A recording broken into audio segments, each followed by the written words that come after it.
Welcome back, boils and ghouls. Have no fear, you're not lost, you're just off the beaten rack. Last week we talked about the hidden comic book origins of The Simpsons and got into the creation and evolution of Bongo Comics as well as the connection with EC Comics. This week we're going to get festive for Halloween and take a deep dive into one of the company's longest running, most successful, and in my opinion, unequivocally their best title, Bart Simpson's Treehouse of Horror. With a revolving cast that included industry greats like Garth Ennis, Dan DeCarlo, Jeff Smith, Evan Dorkin, Marv Wolfman, Gene Colan, Mike Allred, Jill Thompson, Gene Ha, Gail Simone, Mark Schultz, Al Williamson, Bernie Wrightson, Lynn Wein, and so many more, this series is still one of the industry's best kept secrets.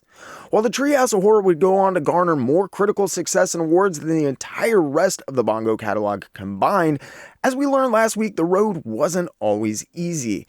Impeded by the self-imposed artistic mandate that everything had to be on model all the time, after several issues, Bongo was still struggling to find not only the identity that would come to typify the Treehouse of Horror, but the company as well. This all changed, starting with a rather innocuous concession in the fourth issue, however. While totally unwittingly, with one simple decision, Bill Morrison would completely change not only the future of Treehouse of Horror, but Bongo Comics themselves. So kick back and relax for another tasty tidbit of tawdry industry trivia and a little video essay I like to call Bart Simpson's Hidden Treehouse of Horrors.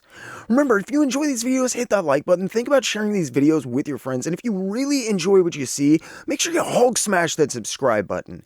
If you feel like you're in a position to help the channel grow, think about using the links in the description below to sign up for my Patreon page, make donations via Ko-Fi, use the join button right here on YouTube to sign up for membership, or pick up your very own Jerk comic shirts like the ones you see on the screen.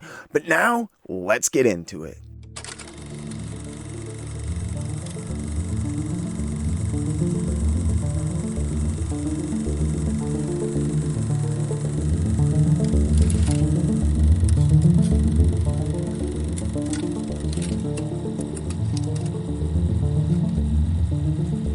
I obviously don't have time to do a comprehensive issue-by-issue breakdown of all 23 issues from the series, but as I said last time, it feels like there's a definitive arc to the Treehouse of Horror, a beginning, middle, and an end of the series. Looking back, it's like they were building this unknowable end goal, even if they didn't realize it at the time. In retrospect, it's an interesting process, but certainly not an extremely quick one. The second, third, and fourth issues feature an amazing assortment of talent, notable industry veterans that will definitely have your ears perking up from these first few issues include Paul Dini of Batman the Animated Series fame, Peter Bagge, who did Hate, Evan Dorkin, who's probably best remembered for Milk and Cheese, Chuck Dixon wrote a piece. I mean, the list goes on, and if you're flipping out about some of these names, just wait. Unfortunately, while they were getting more and more actual industry names interested in contributing to the series, these early issues remained bound by Morrison's strict mandate that the art be on model at all times. Again, Bill Morrison has said that the reason for this is that he thought he would get in trouble with Matt Groening if they ever strayed too far from the design or into questionable subject matter, which makes sense. Though I'm not entirely convinced that his childhood hatred of a certain talking coyote didn't have more to do with this decision than he's willing to admit. Also, coming from a background working for people like Fox and Disney, I think that Morrison was more than used to rather unforgiving, draconian work policies. And that being said, I really do get the sense that Morrison was kind of afraid Matt Groening was going to fire him if he ever pushed the envelope too far, and at this point, he had good reason to be afraid, honestly. While Bongo was slowly but surely beginning to turn around during 1995 and 1996, they definitely weren't lighting the newsstand on fire. Morrison was new to the industry and basically running Bongo by himself by this point. A lot of people would have just hired an outside professional to come in and wrangle it all, and this had to have been in the back of Morrison's head every time he made a decision. That all being said, hiring famous writers and artists to essentially copy model sheets and emulate the comedy and writing of the cartoon just does not make sense. I mean, why get Bernie Wrightson to draw a story if he's just going to have to make it look exactly like the cartoon? And no, I'm not making that up. Just wait, this gets crazy. While there were some people, mostly Bongo regulars, who were capable of working inside of the strenuous and rigid artistic guidelines, I don't think anyone really did any better than legendary cartoonist Baton Lash.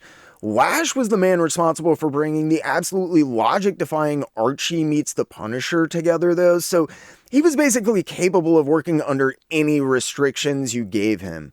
In these rather sterile-feeling first few issues of Treehouse of Horror, Lash's work is some of the only really interesting standout stuff.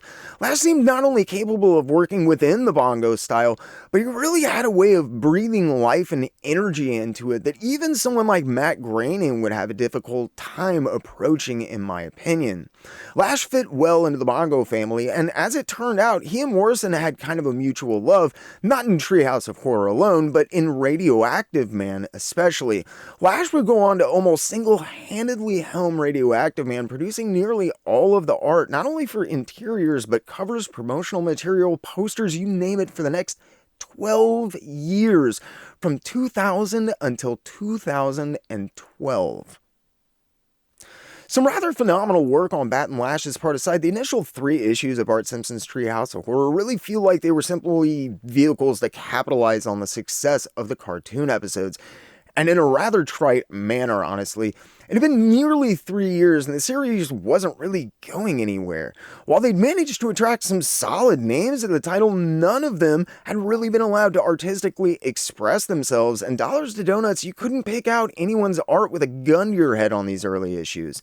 The series seemed doomed to mediocrity, but then, out of nowhere and almost completely inadvertently, issue 4 proved to be the turning point for what became without a doubt the best series that Bongo ever put out, in my opinion. After years of refusing to relinquish his death grip on the notion that every Bongo comic that featured The Simpsons needed to be exactly on model at all times, despite working with some of the best and most skilled cartoonists in the industry even by the time of the 3rd issue, Bill Morrison got a much-needed wake-up call from a very unexpected place. When Morrison approached world-renowned industry illustrator Jeff Darrow about contributing a pinup for Treehouse of Horror for the 4th issue, Morrison had said in interviews he knew people were going to want to see a Jeff Darrow piece, not a reproduction of a model sheet by him. As a result, Morrison made a decision that would alter the course of Bongo in ways no one could have fathomed at the time.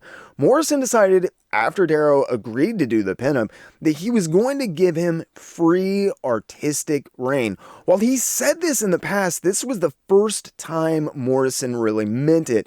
And for the record, Morrison can say what he wants, but looking back at some of the names that he had already contributed art and stories, I get the feeling that, truth be told, Morrison really just was a fan himself, and he wanted to see Darrow's version, not some regurgitated model sheet with an appealing signature on it.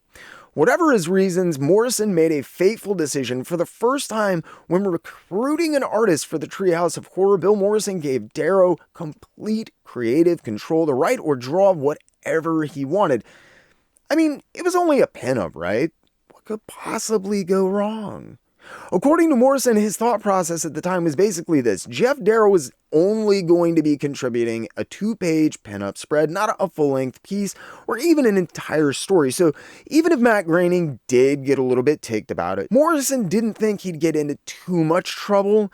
It was just a pinup. Hilariously enough, in the end, this decision, which had to have been an agonizing one for Morrison, given how relentless he'd been about not giving up on the model sheets for nearly 4 years by this time, ended up being an entirely moot point in this case.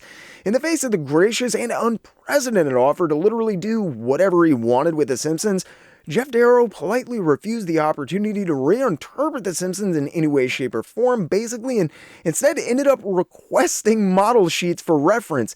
In the end, Darrow provided an incredibly detailed, if also astoundingly pretty on-model rendering of Kang and Kodos laying absolute waste to Springfield.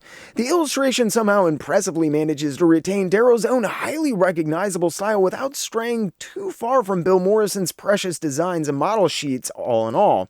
While Jeff Darrow ironically didn't take Bill Morrison up on his offer of artistic freedom, it was an important first step in Morrison letting go of a little bit of control and really giving artists some creative leeway. And honestly, the way things played out with Darrow are probably for the best in a lot of regards. Given his hesitation and fear of what some artists might do, Darrow's request for model sheets and obvious respect for the source material, which shone through a piece that still bled his own unique style, probably went a long way in dissuading many of Morrison's fears. On top of this, there was no career-ending phone call from Matt Groening. He didn't find out about Darrow's illustration and summarily fire Morrison or anything. For the first time, Bill Morrison had artistically stepped outside the boundaries of the rest of the Simpsons universe, if only for a brief moment, and the world hadn't come crashing down around his ears. Following his experience of Jeff Darrow, Bill Morrison truly opened his mind to an entire world of possibilities that lay ahead of him. This openness to new and differing voices and styles, interestingly mirroring Groening's decision to allow more voices to contribute to The Simpsons during the second season of the show, where the Treehouse of Horror was introduced, allowed Bill Morrison to see a broad new range of possibilities and would inadvertently lay the groundwork for what would eventually turn Bart Simpson's Treehouse of Horror into one of Bongo's best-selling and most acclaimed series. Following the subtle but undeniably important artistic revelations of the previous issue, Treehouse of Horror 5 was the beginning of what would become basically a complete re-envisioning of the series. The resulting transformation would see Bart Simpson's Treehouse of Horror evolve from a simple pastiche of the show into a unique and interesting beast all its own, and a big part of this was the artistic evolution that took place not even just issue to issue, but even inside of some issues. Issue 5 is a great example of this, and I don't know if the layout for the issue was intentional and there was a plan behind it, but the order of the stories is nearly perfect, creating the effect of having the art seem to metamorphosize and evolve as the issue progresses. Bongo was obviously trying a lot of new stuff starting with this issue, and it seems like they wanted this to be apparent before you even open the book. One of the first apparent changes was a radical shift from about 30 pages an issue to a whopping 52 pages. This not only allowed them to more closely emulate the EC comics that had inspired the cartoon episodes themselves, but also for some variance in the length of pieces if someone needed a few extra pages or their story ran short a few pages. Even the back cover became part of the whole shtick. Rather than an ad or some traditional in-house promotion, none other than Mike Manley kicked off something of a tradition following this issue, parroting the Blair Witch Project movie poster with a full back cover illustration of Barney wandering around drunk in the woods, with the title and credits for the Beer Witch Project instead. It's a great piece, and as the series progressed, there would be some truly incredible back cover movie poster parodies. As far as the inside of the issue, it opens with Dark Lisa, written by Jill Thompson. Thompson is probably best known for her original creation, Scary Grandmother, and her award-winning work with acclaimed writer Neil Gaiman on a few different Sandman series. I personally happen to be obsessed with Jill Thompson because of another job that she had extremely early on in her career. To make ends meet, Thompson spent quite a while moonlighting as a life model and ended up working for some absolutely stellar comic artists over the years in the process. My favorite artist who used Thompson as a model is probably P. Craig Russell. If Russell's repeated usage of her visage wasn't enough to make her instantly recognizable, Thompson eventually utilized her own likeness for her own Scary Grandmother character as well. If you know what Thompson looks like, she's kind of hard to miss, and the more you start looking, the more places she will start popping up. Unfortunately, due to prior engagements on other titles, Thompson didn't have time to write and draw Dark Lisa, though all things considered, this might have ended up being a good thing. Thompson would instead return to the title several years later, this time in an even more artistically forgiving environment and during the title's prime to contribute one of the series' finest stories. Thompson's art is rather striking in a lot of ways, drawing equally from and combining the narrative storytelling aspects of both children's books as well as comics. It's an interesting combination, and Thompson is a gifted storyteller in my eyes, so it was a little disappointing when I initially saw the art. Done by Bongo staffers Oscar Gonzalez Loyo and Steve Steer. Again, however, this is deceptively important in a lot of ways, I think. While it's nothing groundbreaking for the industry, the Carrie parody Dark Lisa was definitely part of a major turning point in the Treehouse of Horror series. The story starts off completely on model and doesn't really appear to be anything special even after several pages. Near the end of the story, though, you hit this fairly intense double-page spread. Lisa's going berserk with her new powers and abilities a la Carrie, and while it's not inordinately off-model, the image of Lisa levitating and engulfed in fire is undeniably intense for not only a children's comic in general, but especially for Bongo. It's also pretty important that these were Bongo staffers, not outside artists. These guys have been under strict mandate that they were to never deviate from the model sheets for years at this point in what must have been a suffocatingly controlling environment by Bill Morrison and Bongo. So in my opinion, it's a much bigger deal that Bongo staffers were also allowed this type of creative freedom and leeway by this point, not just huge superstars like Jeff Darrow. Issue 5 feels like the first real issue of Bart Simpson's Treehouse of Horror in a lot of ways, honestly. While the rest of the story doesn't contain an abundance of crazy illustrations, Dark Lisa honestly makes it clear from the start that there's been a fundamental shift. The further you get into issue 5, the more it becomes evident that there's something kind of magical taking place. To drive this home, the second story, Extoplecal Kettles Day, excuse me, I have no clue how to say that, was scripted, penciled, and inked by the incomparable Sergio Aragonés. While not painfully different from Matt Groening's own style, it is interesting to see the incredibly talented cartoonist given free rein to add his own artistic flares to the iconic designs. Although somewhat off-model, Aragonés is another great example of people like Jeff Darrow who just wanted to put their own spin on things more than anything else. They obviously had a great deal of respect for the source material and had no desire to, quote, reinvent the wheel, so to speak. Completely overhauling designs was not their thing. In fact, if you look at Aragonés' work, especially on this story, it's bizarrely close to Matt Groening's original Simpsons designs and animation for the Tracy Ullman shorts. And I don't think I was the only one who noticed this, or the incredibly adept way in which Aragonés proved himself capable of handling The Simpsons.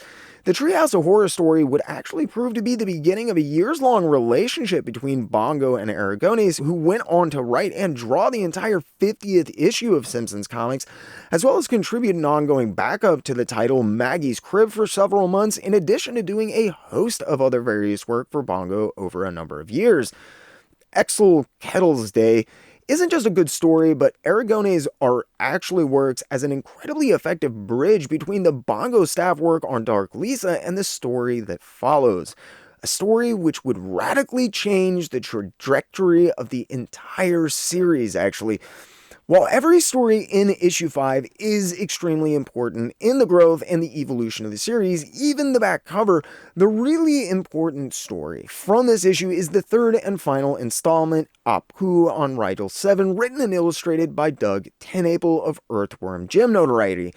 If you're unfamiliar with his work or style, TenNapel has done a number of really cool graphic novels over the years, showcasing his unique art and gifted visual storytelling techniques, in addition to his much higher profile video game work. I particularly liked Flink, which utilizes an essentially speechless character extremely effectively. That is not an easy feat to pull off, but I think a lot of the reason that he's so easily able to tell effective and interesting visual stories rather than relying on the written word alone has to do with the Doug TenNapel talent for minimalism.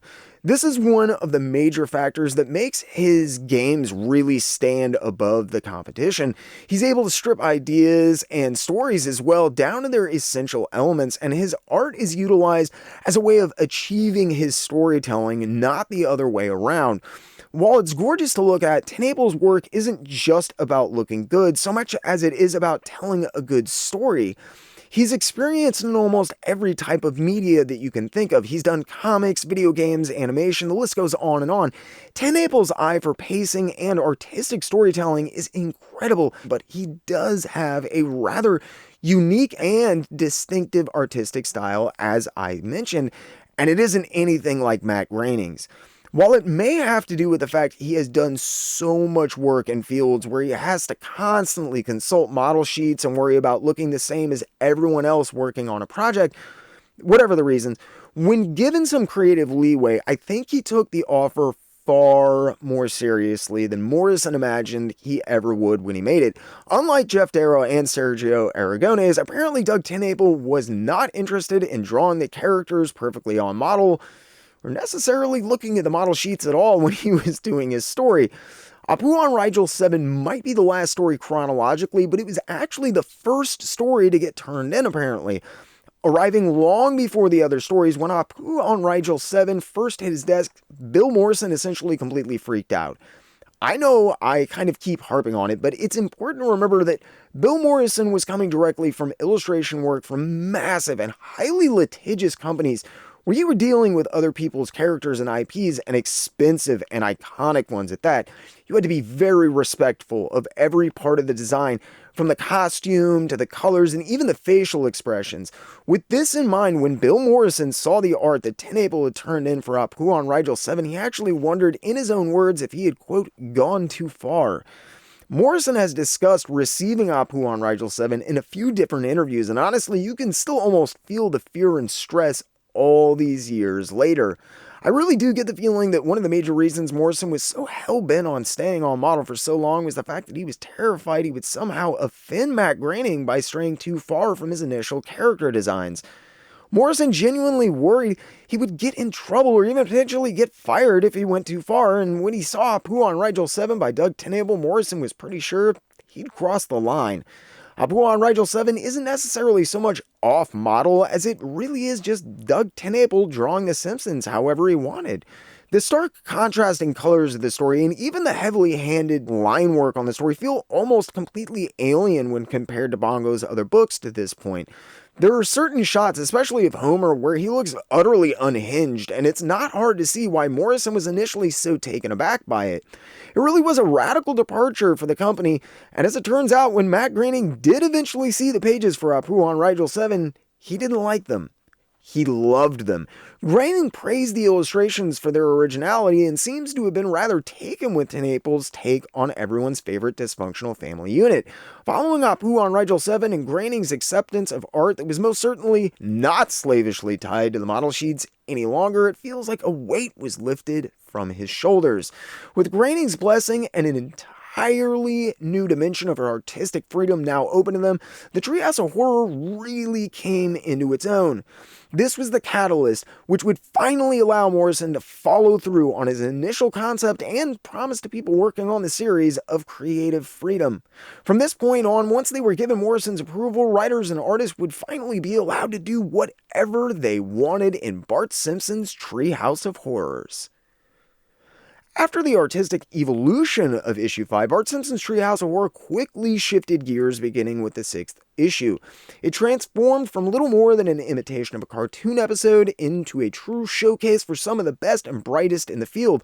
Following the radical artistic departure of the last issue, the book was doing pretty well. I get the feeling there was probably a decent amount of buzz about it as well, as a growing number of industry professionals interested in working on it, as word spread of the opportunity to work on licensed Simpsons projects where you essentially had free reign to do whatever you wanted given Morrison's blessing. There's a few reasons I say this, the most prominent being that Bongo quickly not only expanded the length again, this time to 68 pages to accommodate a 4th story, but in addition, they continued to expand the roster of industry talent involved, as well as pushing the envelope further and further art and story-wise. In an almost seemingly decided effort to show just how far they deviated from the artistic norms of The Simpsons and other Bongo publications, issue 6 opens with the story Halloween by Jim Mayfood. While not inordinately active in the comic industry today, unfortunately, Mayfood is world-renowned for his unique and quirky style today. Heavily influenced by underground and graffiti art, he employs a number of street art techniques and has become famous for his generous anatomical liberties, at times contorting people into everyday objects and abstract images of sheer brilliance. Mayfood achieved his prominence following Jamie Hewlett's rise to fame after the Gorillas really hit it big and people subsequently began to pay more attention to his comic book work. Mayfood, while not a direct contemporary, definitely capitalized on the success of Hewlett's highly stylized work, quietly amassing his own rabid fan base on image books like Girl Scouts, as well as some interestingly high-profile work for Marvel on Spider-Man for an all-too brief time. While Jim Mayfood reins his style in a little bit for Halloween and restrains from going completely bonkers artistically, it's clear from this point on, Treehouse of Horror was intent on not only telling fun and entertaining stories, but allowing creators as much creative control and freedom as possible in order to accomplish this.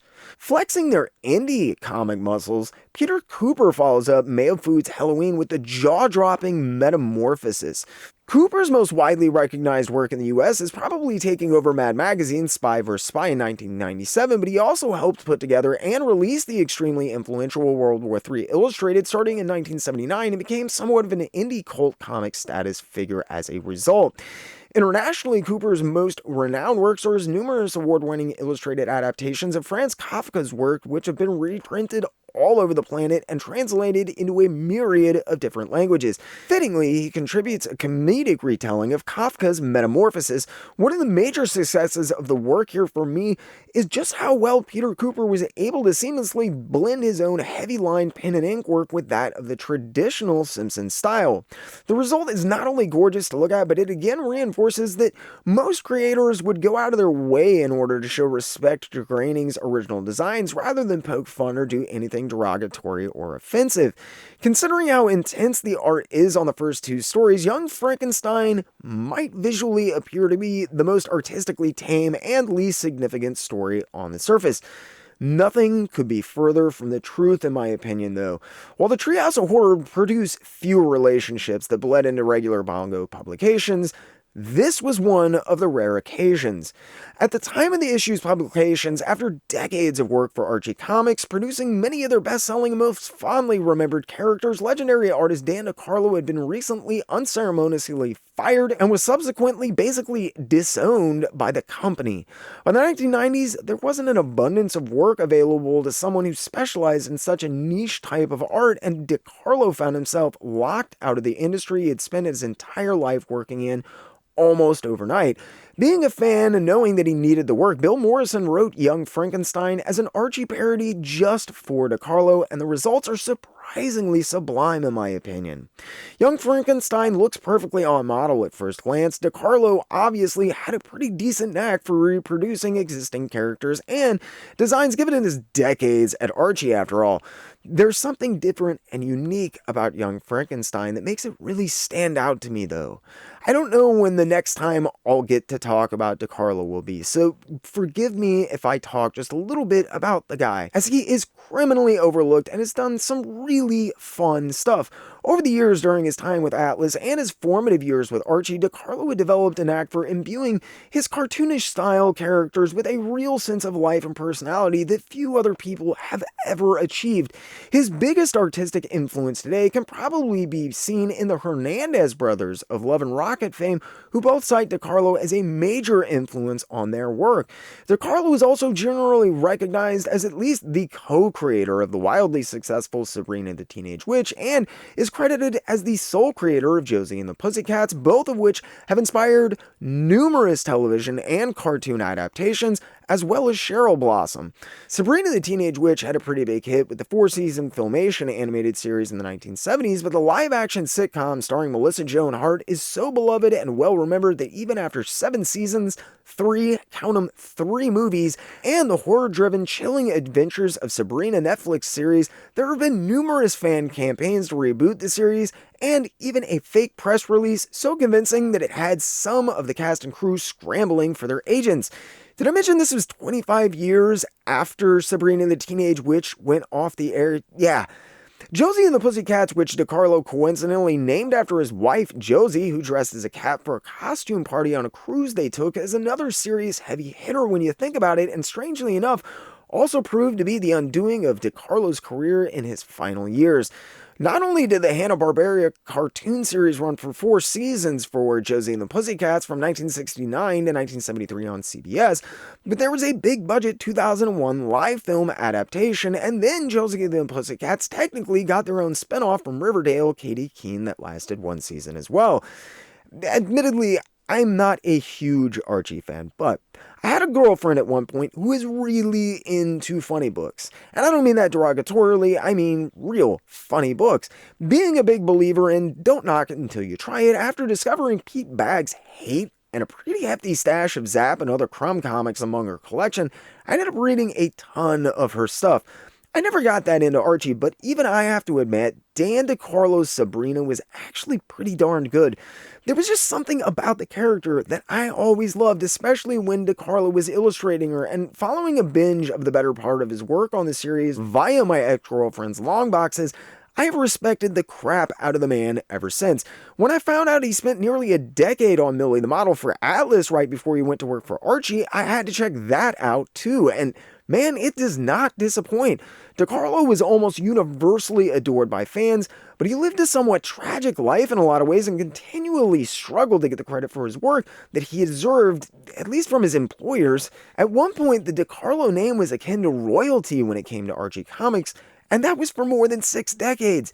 Both of his sons were legendary inkers, and they worked for Archie Comics. Dan DeCarlo and his son Don Jr. would do pencils, while DeCarlo's other son, Dan Jr.'s twin brother James, handled inking for years. The DeCarlo dynasty was tragically cut short when Dan Jr. died of stomach cancer in December of 1990, and then his twin brother James died from complications resulting from a stroke he'd suffered only months later in August of 1991. While Dan DeCarlo continued to work, losing both of his sons so quickly had to have been extremely difficult and put things into perspective regarding his own mortality. Add to this that production talk was already being had about Josie and the Pussycats, who none other than Universal Pictures was looking to acquire, and you have a truly calamitous cocktail on your hands apparently. Dan DeCarlo had been the man responsible for completely overhauling and updating the Archie Comics look when he joined the company in the 1950s on an ongoing basis. In fact, he'd actually only agreed to leave his more steady work for Atlas if he was allowed to draw the way that he wanted. The way that Dan DeCarlo drew would not only become synonymous with Archie Comics, but literally define the look and feel of the brand and comic from that point on. Despite this fact, DeCarlo was rarely, if ever, properly credited, and many people who would have been fans over the years actually had no clue who Dan DeCarlo was. This had become so irksome to Dan DeCarlo as early as the 1970s that when Josie and the Pussycats was being licensed by Hanna-Barbera, he felt so cut out of the licensing agreements and any of the profits from his creations, he'd actually consulted a copyright lawyer at that point. DeCarlo was told what many, if not all, creators and artists who talked to lawyers around this time were, quote, "Forget it. If you ever want to work in the industry again, drop it." Dan DeCarlo had begrudgingly agreed and continued to work for Archie another 30 years. When Universal came sniffing around, eyeing up Josie and the Pussycats once again, Dan DeCarlo, now nearly 80 years of age, decided no more. His sons were dead, Archie couldn't sell a comic to a kid with a gun to their head, and while the sales dwindled to an untenable level and jobs were quickly drying up, the characters were more valuable than ever. DeCarlo took Archie to court, and I will say that I have rarely ever seen such a completely tasteless and mean-spirited attack on someone. Archie was so mean and so aggressive, even the judge on the case went on record as calling the statements and the ensuing countersuit where they alleged that DeCarlo had straight out fabricated his claims was, quote, acrimonious. Federal judges do not say that kind of thing. This was ugly, and unfortunately, not only did Dan DeCarlo eventually lose the suit, but his job as well, and was basically blacklisted from the industry as a result. Archie, and I think a lot of other publishers, were outraged that Dan DeCarlo, a seasoned veteran, someone that they thought they could trust, had turned on them. Never mind the fact that they swindled and stole the man's life work away from him. He'd had the unmitigated gall to sue them. He was never going to work in comics again. Well, unless Bill Morrison had something to say about it. Dan DeCarlo, who by this point was 80 years old and was out of a job and he really didn't have anywhere to go, his decades of loyal service at Archie hadn't come with a pension, and the comic royalties that he did manage to get weren't near enough to cover the bills. So after his work on Treehouse of Horror, Morrison eventually hired him to do some other material for the regular Simpsons titles, as well as a bunch of stuff for the Simpsons Presents Bart Simpson's title, to make sure that he had steady work and a paycheck until his passing a few months later in December of 2001, 6 days after his 82nd birthday.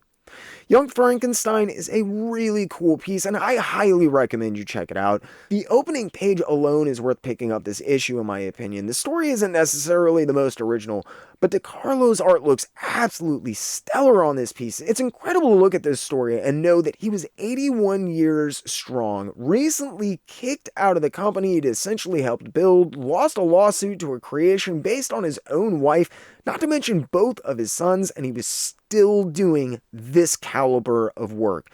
Like I said, I'm sorry to get off on such a big tangent about Dan DeCarlo, but I don't know when I will get another chance to share this stuff with you guys, and this is the kind of stuff that makes this channel worthwhile for me. Not only is Young Frankenstein amazing, but maybe you can appreciate some of DeCarlo's other work and creations a little bit better, knowing just a little bit more about this super talented guy. So after Young Frankenstein, C. Scott Morse rounds out the issue with From Dusk Till Dawn. The story's nothing to write home about, but again, the art is so abstract and just the antithesis of what you would think of when it comes to The Simpsons. It really seems like Bill Morrison was in a way feeling out how much fans would let him get away with story by story now that he had Groening's blessing to mess with The Simpsons.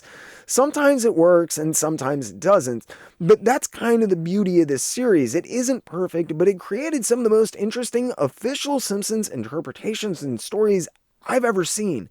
Which isn't to say From Dusk Till Dawn doesn't work. I guess it's just not as impressive as some of the other work you see for the series. It looks really cool, but the further you get into the series, the more it becomes clear that this isn't always going to be enough to compete with some of the other material being produced. Unsurprisingly, among some of the best material produced for the Treehouse of Horror are the pinups and single-page illustrations and gags. If the roster of talent on the main title was impressive, then the same could most definitely be said about those as well. While I think From Dusk Till Dawn is a little outshone by the other stories in this issue in a lot of ways, Stan Sakai contributed an absolutely stellar single-page illustration, and he manages to tell the story in like the blink of an eye. Sakai did this amazing single-page retelling of the Japanese folk story The Handmaiden and the Swallow, and of all the pinups done for this series, of all the covers and single-page illustrations, I think this might actually be my favorite. Sakai is so adept at what he does, and his ability to tell a complete and funny story in a single illustration on a single page is really something to behold. Growing up, I always felt like he was a pretty underappreciated master of his craft, having gotten into Usagi through Teenage Mutant Ninja Turtles pretty early on as a kid, like I think a lot of other people. It's been really nice the last few years, finally seeing him get some of the attention and respect that he so rabidly deserves. He definitely put in the time and the work, and I hope people can go back and check out some of his older work who are just finding out about him, because it really is a treasure trove of just undiscovered gems in a lot of cases. Apparently, I wasn't alone in thinking that Sakai did a bang-up job on this illustration either, as Sakai was quickly tapped for a full-length story for the very next issue. In issue 7, another landmark moment occurred for Treehouse of Horror as Garth Ennis contributed scripts and John McCrea provided art for the Alien parody in Springfield No One Can Hear You Scream. This particular pairing is important as it's the first story that was done that teams a well-known writer and artist following the new direction of the title following issue 5. Since they hadn't really been letting the artists draw in their own style, it didn't really make sense before now, but following the policy change concerning art on the 5th issue, it seems like Bongo made more and more of a concerted effort to set Treehouse of Horror apart from the rest of the books on the newsstand in a lot of ways, and this was most certainly one of them. Numerous special allowances and exemptions were quite likely due in no small part to the fact that Treehouse of Horror was only an annual publication, but it's not hard to imagine the attention the series was beginning to garner had a little something to do with it as well. Following issue 7, this would include going out of their way to recruit professionals who had enjoyed success successful collaborations in the past and repartnering them for new Treehouse of Horror material, recruiting contemporary writer-artist teams, or repairing old and successful partnerships from the comics industry would go on to become a prevalent and important part of the strategy that Treehouse of Horror was beginning to take when it came to hiring the heavy hitters that began to litter their pages at a certain point. And I have to say, the team of Garth Ennis and John McCrea was a pretty frackin' impressive place to start, to be honest.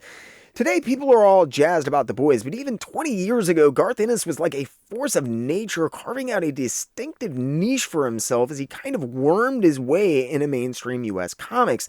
At the time Treehouse of Horror 7 came out, Ennis was fresh off ending Preacher with Steve Dillon a year before in 2000, and their critically heralded 3-year run on Hellraiser only a few years before that. If that wasn't enough, Ennis was actively in the process of completing his mammoth 60-issue Hitman run for DC, when In Springfield No One Can Hear You Scream continued his working relationship with the artist from that series, John McCrea. The fact that they not only chose to get Garth Ennis, but that they partnered him with John McCrea showed a lot of forethought. Not only had they done Hitman together, but Ennis had worked with McCrea on The Demon from 1993 to 1995, where they had actually introduced Hitman before spinning him off into his own series altogether. Bongo was really starting to think things out a lot more, and I feel like In Springfield No One Can Hear You Scream was a pretty pivotal moment for the title in a lot of ways. The story itself is super dark. The art is really cool, and other than Steve Dillon, I can't think of anyone better to pair Ennis with at this point. Invited back after his incredible pinup, Stan Sakai contributes a Wizard of Oz parody, I'm Not in Springfield Anymore. It's competently done, the writing is decent, the art looks great, there's nothing wrong with it, but honestly, the story just falls a little flat for me. Sakai's strengths definitely lie more in the humor and action departments, and next to In Springfield No One Can Hear You Scream and the following story, Homo Erectus, I'm Not in Springfield Anymore stands out like a sore thumb to its obvious roots in the humor genre and not the horror genre.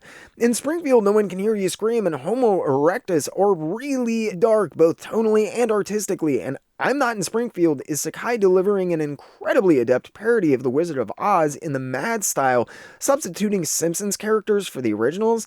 There's absolutely nothing wrong with this story, and like I pointed out earlier, I'm not inordinately into comedic comics, so this story wasn't done for me, but it just feels out of place in this issue, I think, more than anything else, which is a shame, as I said, because I think Sakai's pinup in the last issue is probably actually the best single-page piece for the entire series.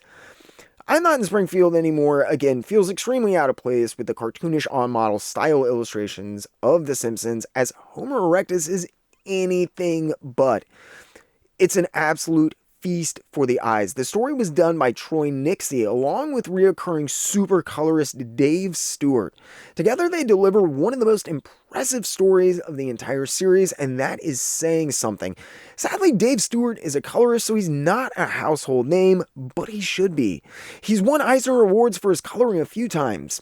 Once in 2003, and then again in 2005, 7, 8, 9, 10, 11, 13, and again in 2020. Stewart spent years refining an absolute mastery of colors under the watchful eye of Mike Mignola and his team on some of the earliest Hellboy stories, beginning with Wake the Devil in 1996. I think this is where he met Troy Nixie, another artist who spent a good deal of time at Dark Horse under Mike Mignola. Now, while Troy Nixie might not have the same kind of name recognition as some of the other guys that pop up in Treehouse of Horror, he's done stints on a few Bat Family titles and had a decent run on Harley Quinn a few years ago as well. I happen to really enjoy his stuff, and if you like Homo Erectus, I highly recommend checking out his series, The Black Sinister Death Rides a Bullet, which was originally serialized in Volume 3 of Dark Horse Presents back in 2006. It's absolutely insane in all the right ways, though. I don't want to spoil it, but it's a pretty obvious and heavy-handed Batman parody, albeit an incredibly successful one for my taste. Let's just say that if you dig the idea of Batman cutting off people's toes for jaywalking, The Black Sinister is right up your alley. I thought it was rather unique, quirky, and interesting. The premise is intriguing, the art is fantastic, the color is drop-dead gorgeous, and it's a fun read. I'm not entirely sure what people want out of comics these days, as the reviews for the series are absolutely brutal, but Black Sinister definitely checked all my boxes. If you want to check that out, there's a super cheap hardcover collection that I'll stick a link to in the description below. I also highly recommend checking out his Instagram page. From what I can tell, Nixie makes most of his income doing commissions for Inky Knuckles art at this point, and some of the pieces that he's posted are legitimately mind-blowing. Thankfully, I'm not the only guy who loves Nixie's work, and a ton of his early and uncollected stuff from his extremely early days at Oni, Dark Horse, and a few other places, as well as a sketchbook section, have all been collected into a nice hardcover. I haven't had a chance to pick it up yet, unfortunately, but it's a hardback for less than 20 bucks, so if it sounds interesting, I suggest checking it out. Homo erectus has some of the best art I've ever seen in a Simpsons comic, and I did not want it to end, but it is a little jarring hopping from Sakai's cartoony, more on-model art to Homo erectus, and whatever they were going for just did not work. For the most part, though, I loved issue 7. I think the teaming of Garth Ennis and John McCrea was also a monumentally important moment for Treehouse of Horror, as I mentioned, taking its evolution to the next level in a lot of regards, but not sadly everything that was changed was for the better. The fourth and final installment, Catastrophe and Substitute Springfield, set what I think was a rather disastrous precedent, actually. The story doesn't utilize any big names from the comics or even the cartooning field, instead relying on the same kind of star power that the Treehouse of Horror celebrity guest cameos did by employing none other than Mark Hamill. Catastrophe and Substitute Springfield isn't a terrible story or anything, but with completely model-faithful art by Mill Morrison. Again, it sticks out even more than Sakai's story. More importantly, the material is nowhere near as strong as Sakai's, to put it lightly, and this one absolutely falls short. With guys like Garth Ennis, John McCrea, and Stan Sakai also contributing to this issue, this was not hard to do, but it does beg the question as to exactly why Morrison constructed the issue the way that he did. Mark Hamill is a big fan of comics, and he's long been associated with a big part of the comics community due to his role as the Joker, which has lasted for decades, and I love him in that role, so I understand the logic of having his name attached to him, but he's not a writer, and the story doesn't work. More importantly, Hamill wouldn't be the only celebrity guest on the series moving forward, and nearly all of those stories fail in the exact same regard. Getting just the right mix for the stories was difficult, and these erratic highs and lows would unfortunately continue to plague Treehouse of Horror for years. Ty Templeton's Night of 19 Screams, which opens up issue 8, isn't a bad story or anything, but it has the unfortunate fate of sitting right in front of one of the best stories ever published in Treehouse of Horror. People my age will probably best remember Templeton for his work on the Batman Adventures covers, but Templeton has worked on a ton of stuff over the years. He started off in the Canadian comic scene and had won no less than 3 Eisner Awards and 2 Joe Shuster Awards. Sadly, this story doesn't really speak too much to me and too much to his legacy, and Tales from the Quickie Mart by Jill Thompson and Gail Simone is without a doubt one of my all-time favorite stories. It's this bonkers story about haunted cereal boxes in a potently entertaining combination of a children's book mixed with that of an old EC tale. It actually reminds me a lot of the EC Pictofiction stuff, if anyone remembers those super late titles like Crime Shock and Terror Illustrated, designed to circumvent the problems that they were having with the Comics Code Authority at the time. If the story itself weren't good enough, there's some rather interesting backstory to Tales from the Quickie Mart as well. So Tales from the Quickie Mart was probably actually given even more special consideration and allowances than even other Treehouse of Horror stories. Gail Simone actually got her start working for Bongo Comics, first on the regular Simpsons title, and then predominantly for the Bart Simpson solo series starting in August of 2000. Best known for her award-winning and sometimes controversial and confrontational work for DC Comics at this point, Simone has said on numerous occasions that not only was Bongo one of the best places she's ever worked, but that she literally learned everything she needed to know about making a comic from them as well. How Simone even came to be at Bongo is actually rather interesting as well. She began her career in the industry peripherally, as it may have been, in the late 90s writing a weekly humor column for CBR. Before long, it had become a favorite read for a lot of people actually involved in the industry, and after some prodding and encouragement from several editors, Simone submitted work to Bongo and began working for them in earnest in 2000. Just as this was going down, Simone also started what would become one of the most famous and infamous comic blogs in history, women in refrigerators. If you don't know about women in refrigerators, then you either are too young or you were living under a rock, because it was one of the first real statements made about how the industry portrayed and treated female characters, calling into question a lot of stuff I think many of us have been thinking about for a pretty good amount of time. While it very clearly could have killed her career before it even started, Simone instead went from these early examinations and peripheral involvement with comics to being one of the most high-profile female comic book professionals in history.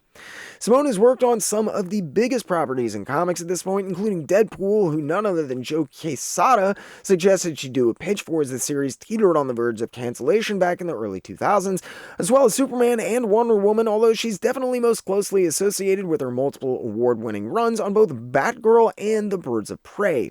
While she was still something of a greenhorn when issue 8 of Treehouse Horror came out, by the time the 9th issue was released a year later, Simone would be editing the title. She was obviously well on her way to working her way up the ranks, and her contribution to this issue makes it pretty apparent why.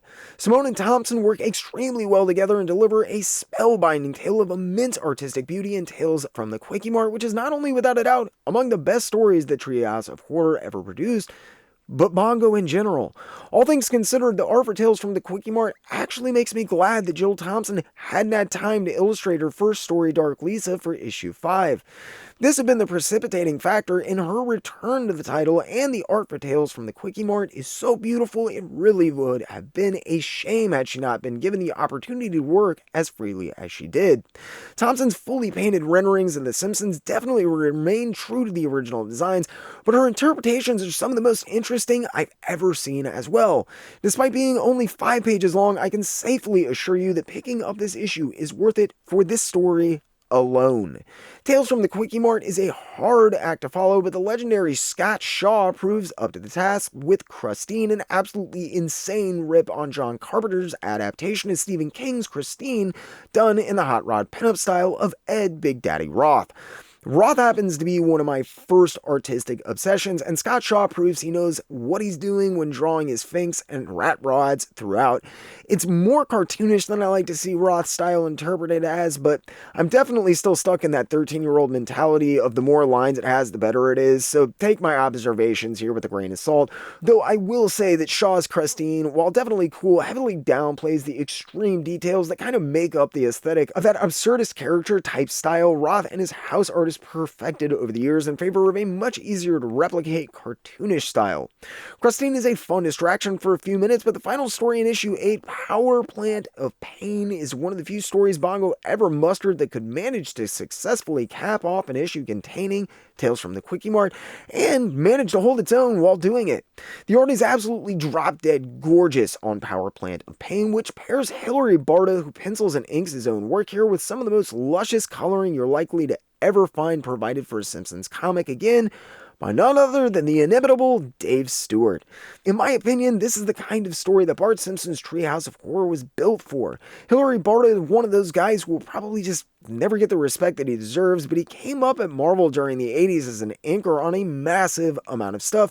He worked on a wide array of stuff from a number of different publishers, including The Thing, Star Slayer, Power Pack, and American Flag, and Warp. And he had a backup feature in Steve Rude's Nexus for a while during this time, but by the time the 90s came around, he was still kind of stuck in this same rut, inking work for Alpha Flight, New Mutants, and Stormwatch. By the time the Power Plant of Pain came out in 2002, Barta had been working pretty closely with Bongo for almost 2 years, so he had an extremely tight grasp on the designs, and it's really incredible seeing what Stewart is able to bring out of his work with his colors. It's also a wonderfully laid out story, kind of playing on the same design and concept as Tales from the Quickie Mart, parodying children's books by way of EC Comics. Though Barta wouldn't pursue work as heavily on many of Bongo's titles following this, he did keep contributing illustrations and backup stories for the second volume of Radioactive Man for a number of years, as well as seeming to kind of make it a point to return as often as he could to work on Treehouse of Horror. Barta always does a stellar job on his Treehouse of Horror work. You can tell he really enjoys it, and while he would continue to be a heavy contributor of solid work to the title for almost an entire run, Power Plant of Pain is definitely the best thing he ever did for the series, in my opinion. Together, Power Plant of Pain and Tales from the Quickie Mart make this one of the strongest issues of the series ever printed, and a really fun read if you can find it. Issue 9 starts with a totally off-the-wall and completely painted Lord of the Rings parody ring around the Simpsons by none other than Dan Brereton. I have to admit, I'm not usually overly taken by a lot of Brereton's work. His paintings are highly stylized, and while I respect the crap out of the guy, his aesthetic and look just is not my cup of tea. Despite not being a Brereton or a Lord of the Rings fan, Ring Around the Simpsons is great. Brereton is super well suited for the material, and his version of The Simpsons, as well as his take on the iconic Lord of the Rings characters, are inordinately well done in my opinion. The story is fully painted and it looks as good as any Marvel or DC prestige format piece that you're likely to ever find for me. The fact that Bongo was achieving this level on their interiors is beyond impressive. As I said, I respect Brereton quite a bit. I just don't necessarily always care for his work, as it's usually comprised of these highly stylized paintings. It's rare, or at least rare for me, to see Brereton just contributing pencils to something, and while he contributes his usually fully painted fare for the first story, the next, The Cask of Amontillado, is pretty interesting in that Brereton only did pencils. Another interesting tidbit is that the script was provided by none other than Paul Dini of Batman the Animated Series fame. He was one of the several contributors who were invited to return to Treehouse of Horror following the title's artistic redirection after issue 5. Inks on A Cask of Amontillado were provided by Ted Knifey, and I have to say they look really good. I didn't initially recognize his name, but it turns out Knifey's done an incredible amount of work for basically everyone under the sun. Oni, DC, Image, Dark Horse, Marvel, you name it. While admittedly I've not seen a lot of Brereton's pencils, period, I'm not sure I've ever seen his work inked by someone else, and Knifey does a super solid job. The colors by veteran Bongo contributor Nathan Kane are really impressive as well. Fun fact, if you read any amount of Bongo comics, Kane's name would pop up repeatedly on basically any and every task required to produce a comic. And further fun fact, following Bill Morrison's promotion, which basically left him in charge of the entire operation, he was getting super busy actually running Bongo, which Morrison was doing on top of his regular art duties for nearly every book that they put out.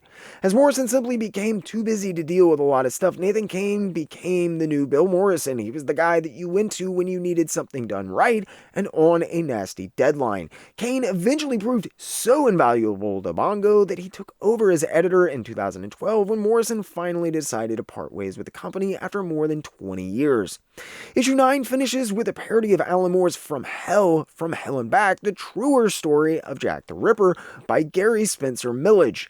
Gary Millage is most certainly best known for his Strange Haven series, but that's only if you've ever heard of him at all, really. While the big two definitely weren't knocking down Gary Millage's door looking for work, and most people wouldn't have a clue who the guy was, or is, Bongo definitely did. Millage had been working on his series Strange Haven for years, and I think it's pretty interesting to see him in an issue along with someone of Dan Brereton and Paul Dini's status. What's really interesting is the non-comic work that Millage has done, though. Millage wrote the book Storyteller, a biography of Alan Moore, and has contributed writing to other non-fiction pieces centered around Moore as well. Millage is an important reminder that Bongo wasn't just about selling comics. Seriously. While they did eventually have to shut down Zongo because sales were just so poor, there are estimates that they were printing as little as 500 copies of some of those titles by that point. There was literally zero money in that as a major publisher. None. Zongo could have tossed in the towel long before they did, but I think especially with Gary Panter's Jimbo series, they really just wanted to get that stuff out there. The Simpsons comics were selling over 100,000 copies a month overseas regularly. Rather than immediately shutter Zongo, investing all of their time and energy into the title that was already working, they instead tried to use the Simpsons comic money to hold out as long as they possibly could and make Zongo work. You have to respect that, in my opinion, even if it didn't work out in the end. It's a stance inordinately few publishers would ever take, and some of the choices of talent that Bongo made, especially considering who they had access to at a given point, don't get me wrong, Treehouse of Horror was never really about pushing any talent or getting them a ton of exposure by putting them next to all these big names in my estimation, but Bongo definitely was aware of, and I would say at least somewhat inclusive and knowledgeable about working with people outside of the flavor of the month writers and artists who, while likely could have yielded much better sales for the series, would also compromise the quality of the contents of Treehouse of Horror as well. Bongo was extremely careful, selecting only contributors and collaborators that they thought could deliver good, solid stories for Treehouse of Horror. Even when I didn't care for them personally, Bongo was usually spot on, and there's not many stories that were actually bad. Millage is published here alongside super familiar names like Paul Dini, Phil Noto, and Dan Brereton, and he definitely holds his own. Being somewhat of an expert on Moore, it's interesting to see his parody of From Hell. It's less of a parody and more of a version of the story adapted into a Simpsons comic, actually. The art is gorgeous, a really nice compromise from the very traditional on-model appearance of The Simpsons, but with some wonderfully subtle ink and color work that just take it up a notch. I don't think anyone who wasn't aware of the level of success that Brereton and Dini were enjoying at this point, or the career that Phil Noto would go on to, would have any clue that Millage is the odd man out who didn't work for the big two. That's darn impressive to me, and proof of Groening's claims that Bongo kept up with what was happening with the comic scene as best as they could, which appears to be a lot better than most of the major publishers. While From Hell and Back is the last actual story, I think maybe my favorite piece in issue 9 is actually another single-page illustration, this time a Rosemary's Baby parody poster by Phil Noto titled Margie's Baby on the back cover. Though for the life of me, I can't figure out why it's not Marjorie's Baby. Initially, I thought, hey, maybe I'm just way overthinking this. However, this single page idea was later expanded into a full story for issue 18 in 2012 by Phil Noto with help from Jerry Duggan, and the title apparently bugged Duggan, or at least I would guess Duggan, given that Noto had come up with this original title, as the name for the full length was changed to Marjmary's Baby. I still think Marjorie's Baby isn't reaching quite so hard, and it sounds way more natural, but hey, what do I know? I mean, it's not like Jerry Duggan's ever been sued over the title to one of his books or anything. What, too soon? The further you get into the series, the more you get the feeling it's building up to something big and climactic, but still kind of unforeseeable at this point. As the issues progressed, the stories were getting a little stronger as a whole. The talent roster was never at a loss for big names, and the art was taking better and more interesting liberties. In short, nearly everything about the series was improving and evolving from one issue to another, the year-long break between releases allowing for plenty of time to consider what worked and what didn't, as well as secure whomever was interested in working on the title in most cases, given the extreme leeway on deadlines. Issue 10, though, is a weird one.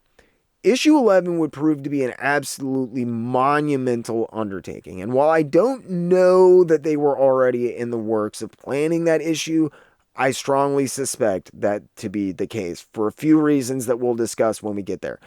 Unfortunately, I get the feeling Morrison either had his hands full already working on the next year's roster, or he just tried something that didn't work. Regardless, there is veritably nothing of the clever, inventive use of the characters present in the past 9 installments, with issue 10 instead devolving into an absolute dumpster wreck, in my opinion.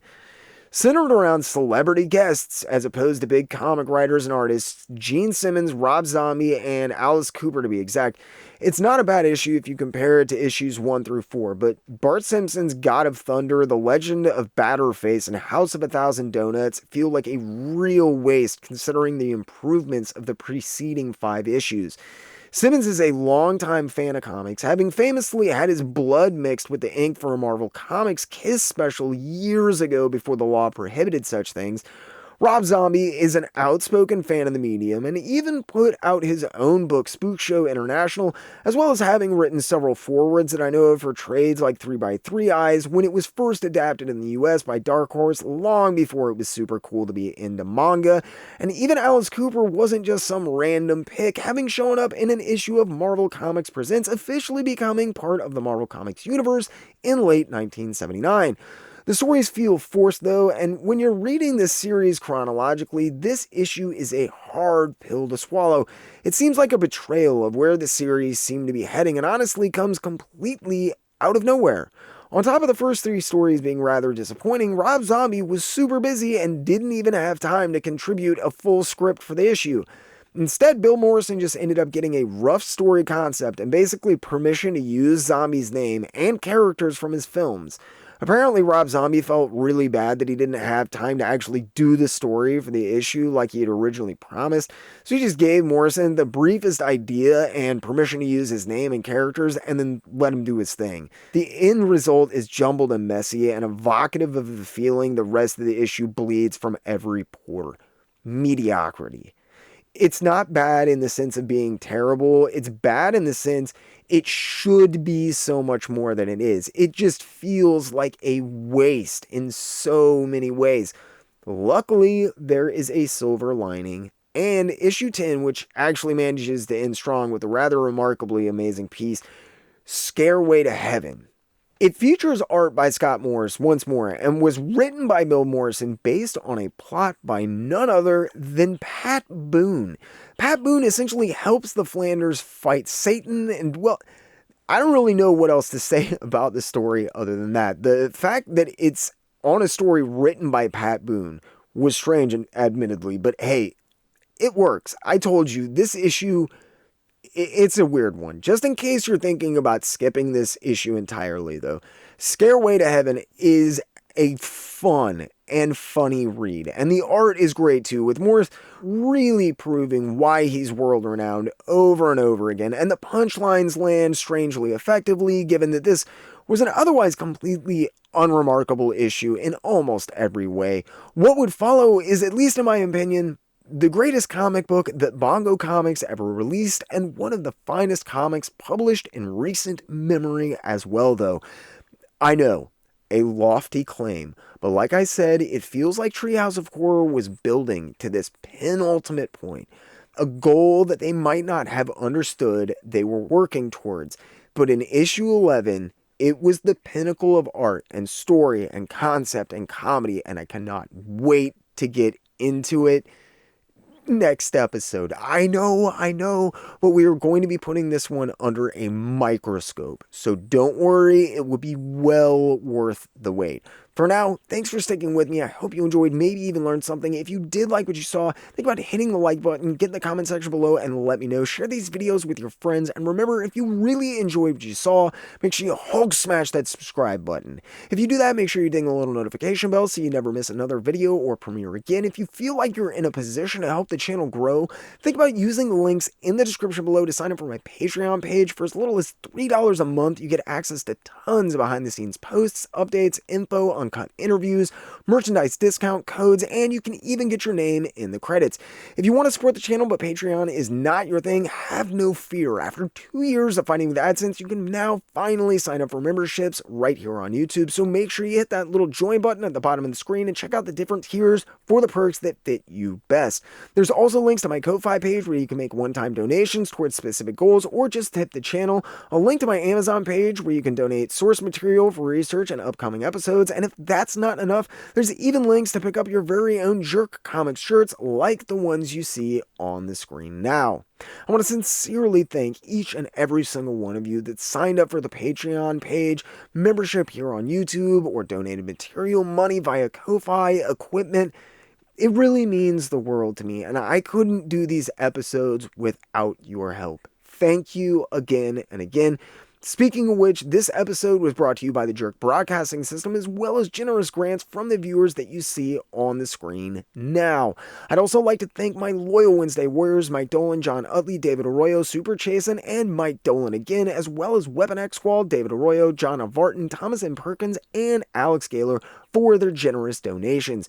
You guys are amazing, and I don't know what to say other than thank you. Speaking of which, thank you for sticking with me. I hope you enjoyed, maybe even learned something. Either way, as always, I really, truly, and honestly ask only 2 things. Keep it in those local shops, and keep reading comics.